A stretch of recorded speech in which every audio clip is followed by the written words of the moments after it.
1,00,000 mobile நான் எப்படி வாங்க முடியும் என்றிருந்தால் அல்லாஹ்வுடைய கஜானாவை என்ன நினைத்தீர்கள்?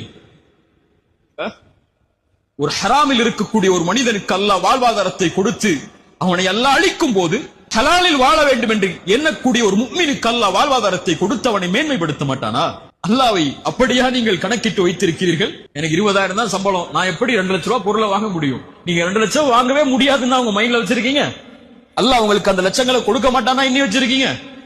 ரசூலுல்லாஹி ஸல்லல்லாஹு அலைஹி வஸல்லம் சொன்னார்கள், மனிதர்கள், ஜின்கள், பறவைகள் என எல்லோரும் அல்லாஹ் படைத்ததில் முதல் இறுதியானவர் வரை எல்லோரும் ஒரு மைதானத்தில் ஒன்று கூடி அல்லாஹ்விடத்தில் அவங்களுடைய தேவைகளை முன்வைத்து எல்லோருடைய தேவைகளை அல்லாஹ் நிறைவேற்றினாலும் ஒரு கடலின் ஊசியை முக்கி நுழைத்தால் அந்த கடலின் நீரில் இருந்து அந்த ஊசி எந்த நீரை குறைத்திருக்குமோ அந்த அளவு கூட அல்லாஹ்வின் கஜானாவில் இருந்து குறைந்திருக்காது.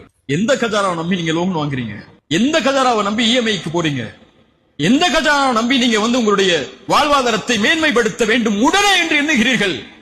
அதற்காக ஹராமில் அதை தேடுகிறீர்கள், ஹராமில் அந்த இன்பத்தை அனுபவிக்க முயற்சி செய்கிறீர்கள்.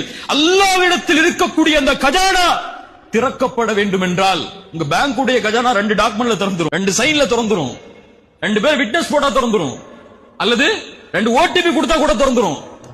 ரப்புடைய கஜானா திறக்கப்பட்டு உங்களுடைய வாழ்வாதாரம் மேன்மைப்பட வேண்டும் என்றால் ஹராம விடுங்கள், அல்லாஹ் அதிசயத்தை கொடுப்பான். குர்ஆன் சொல்லுகிறது, வலவ் அன்ன அஹ்லல் குரா ஆமனு வத்தகௌ லஃபதஹ்னா அலைஹிம் பரகாத்தின் மினஸ் ஸமாஇ வல் அர்த். அல்லாஹ் உலகத்தை கொடுக்க மாட்டேன்னு சொல்லவே இல்லை. முஃமின்களுக்கு கொடுக்கும் போதெல்லாம் பரக்கத்தோட கொடுப்பாங்கறான் அல்லாஹ்.